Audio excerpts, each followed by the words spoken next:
Ayun magandang umaga ulit mga kapatid. Welcome back po muli sa aking channel. Happy New Year sa ating lahat. Update ko kayo sa trabaho namin dito sa may Cagayan de Oro. Ayun nabago na tong pinaka nagdaanan, yung railing dito. Kung mapapansin nyo, maluwag na to. Nagdagdag kami dito, nasa 9 cm yung dinagdag dito. Kuha na yung 1.2 na luwag dito. Kuha na yung kapal na dinagdag dito sa may wall na to. Dito namin dinagdag sa bandang left side. Sa taas.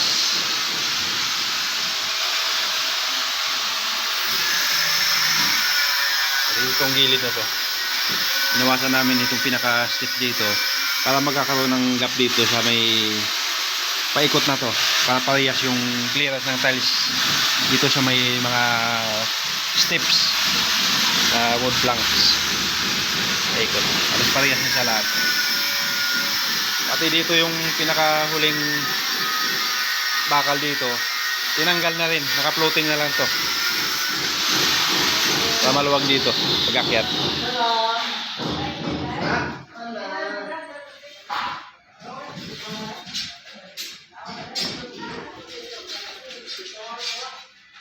Maluwag na siya tingnan.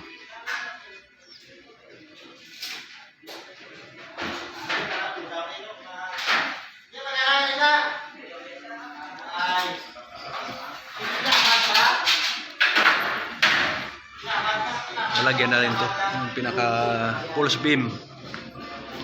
Tingnan natin.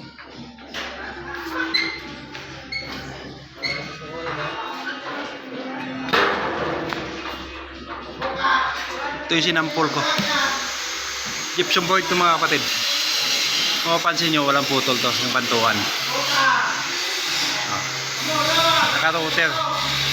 Lahat ng mga kantuan dito, lahat ng mga bali, ito yung gagawin ko.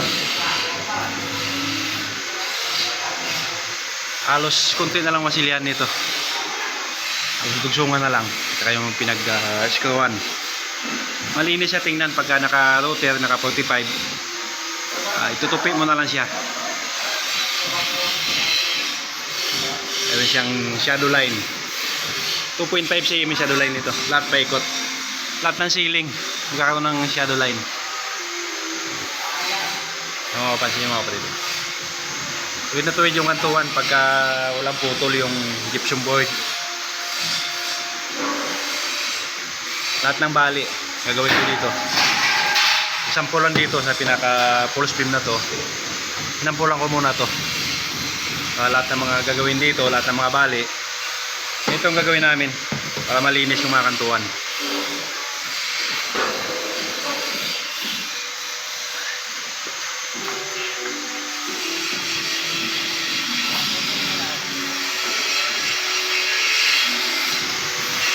Framing na rin dito.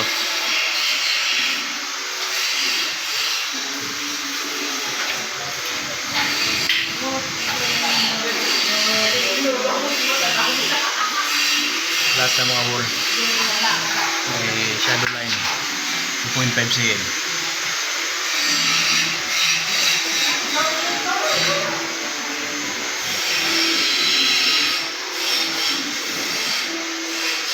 Napag-abang na rin dito mga drain pipe sa aircon.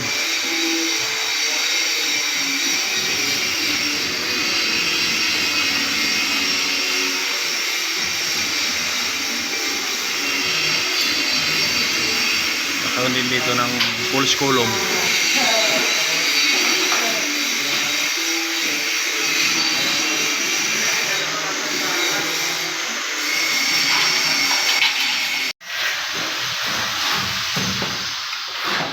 Yan, halos matapos yung mga plastering dito, basement, mga header, pati itong opening ng bintana halos tapos na.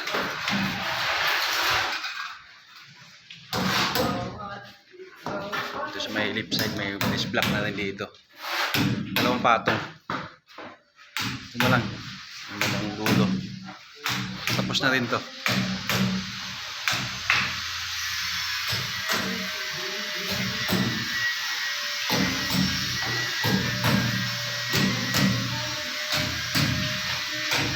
CR. Tapos na lahat to.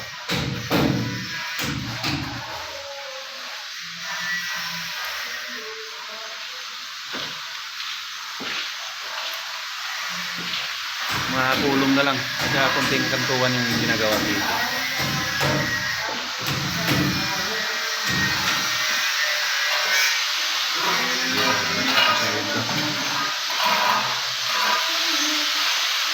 Ito na lang.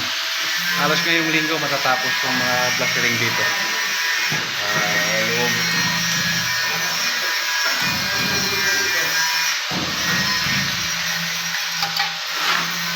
Kasamahan na ngayon dito.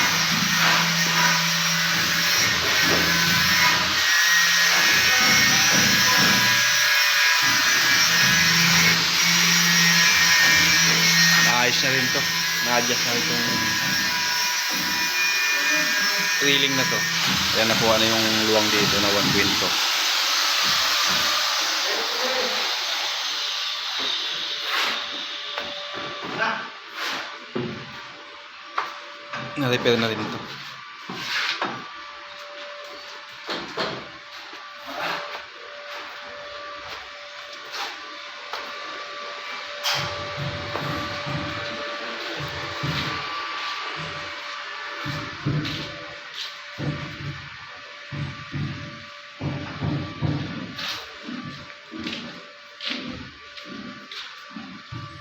May mga abang na nito ng mga aircon dito sa may living area.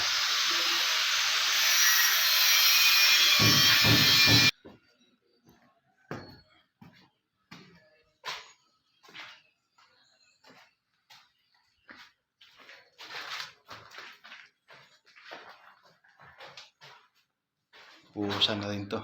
Lababo. Dalawa yung lababo dito. Sa plano, isa lang. Dito sa may left side. Ginawa ng dalawa. Ito yung bathtub. Pasintada na rin itong bathtub.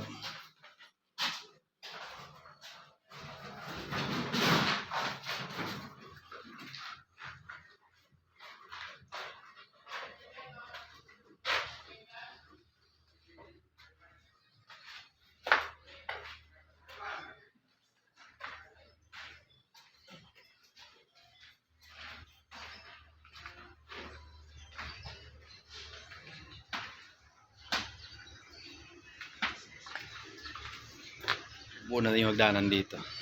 May primer na. May pulitap. At ang mga pinag-weldingan. Tsaka mga dugsungan.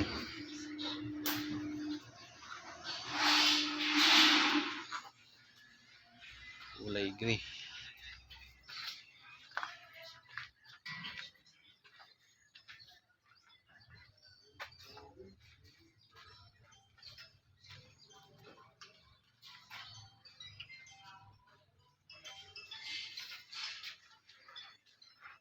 Itong wala pang bubong, polycarb to. Yung solid na polycarb nilalagay dito.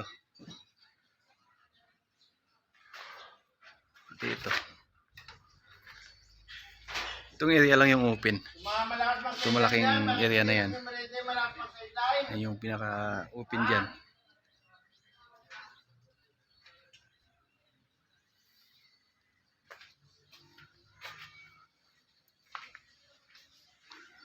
May mga kisame din to. At ito may kisame. Paikot.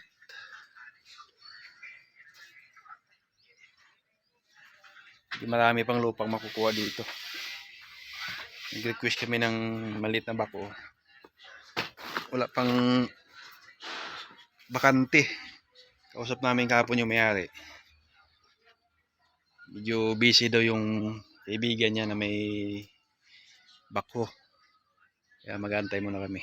Medyo marami pang lupang babawasin dito. Bandang likod.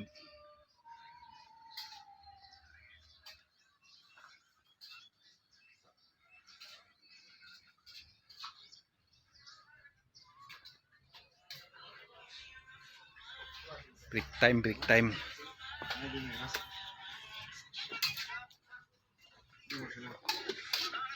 Ay, nagluluto ng ulam. Gobe. Tinula. Ang lasa. Oy lami. Kung sa Bisaya pa walay lami. Papaya. Papaya talaga ang the best sa tinula. Tapos may sili. Oh. Nandito yung chewing ko, reklamo na naman. Reklamo na naman yun. Pag may sili. Kapag nagluto kami noon, tanggalan na siya namin ng wala pang sili. Laging siya laging high blood pagka may sili. At nito. Sangkutya muna, masarap pang tinula pagka nakasangkutya yung manok. Hindi maputla. Lutuin mo muna siya, isa.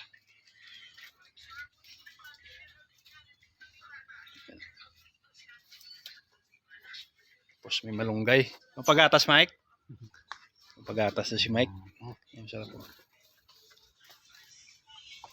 Papi, hindi na pwede yung pagatas. Lapit na lumabas yung ano niya. At hindi gulo. Shoutout ko doon sa kaibigan mo sa ano? Aper. Kalokohan. Shout out Yung merinda. Kupiko. Kupiko. Kupiko baka naman. Pajibar.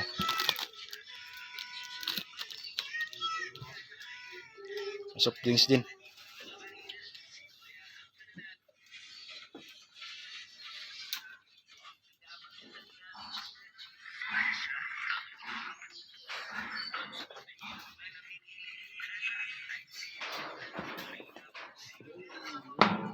Details yung steps nito. Yung sa loob lang yung wood planks. Dito sa labas. Sa outdoor. Tiles. Pati dito.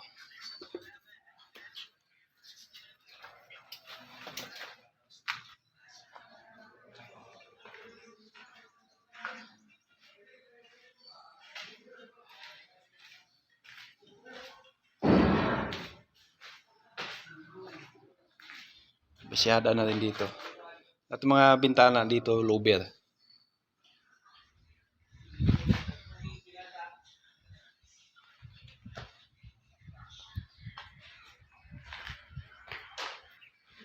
Halos finishing na lang lahat dito.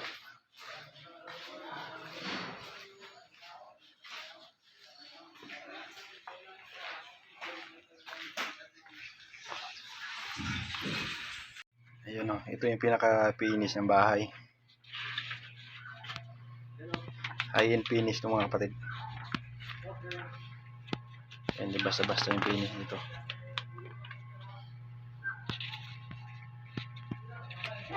Habang patapos yung bahay, pa-finish na. Pag doon na sa mga finishing na, doon mo na makikita na pabagal na yung trabaho. Masisilan yung finish nito. Kung mapansin nyo. Ganda ng finish nito.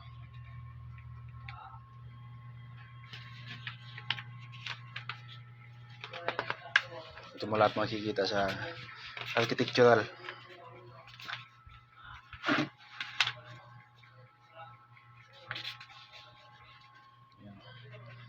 Elegant na elegant tingnan.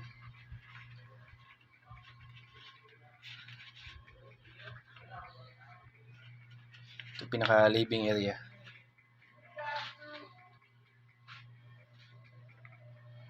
Ganda ng pagkakayari nito.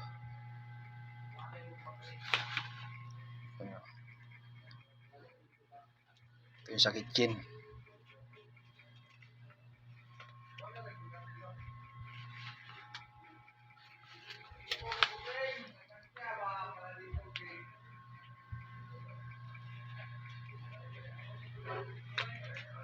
Ganda ng mga built-in cabinet dito. May mga fluted panel lahat ng mga wall dito. Halos konti lang yung pintura dito. Naka fluted panel at saka naka-laminated yung mga wall dito. So kailangan pa rin putiin. Para magbago yung design ng gusto ng may-ari. May wall na gustong pintura lang. At least naka-prepare na. Pero halos yan yung pinagdesisyonan nila. Naka-laminated lahat at saka naka-fluted panel yung mga walling dyan. Ang ganda tingnan, no? Yayamanin.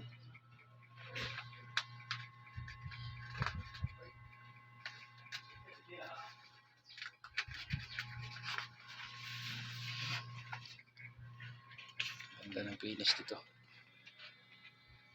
Halo ng mga tiles nito.